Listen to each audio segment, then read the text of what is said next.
number 24, an airplane moves away from a stationary observer at a constant speed of 340 meters per second. The frequency of the sound wave of the stationary airplane is 780 hertz.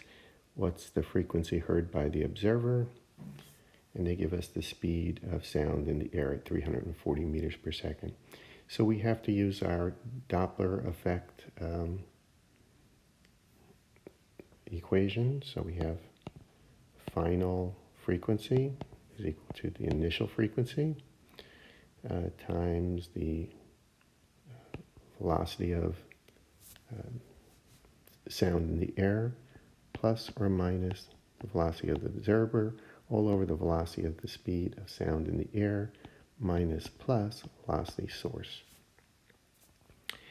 All right, so in this case, since the airplane is moving away from us, we would have to assume that the frequency would be lower. So we need to make this number smaller.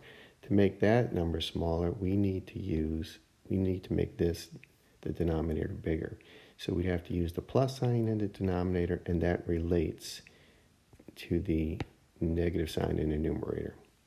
So let's plug those numbers in. The initial frequency of the airplane was 780 times 340, and we have to subtract the velocity of the observer.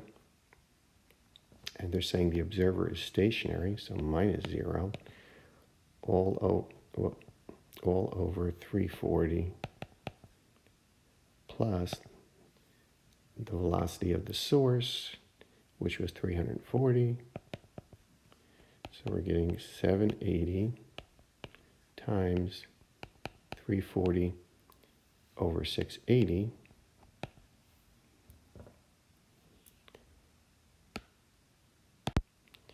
And when you do that math, we're getting 390 hertz.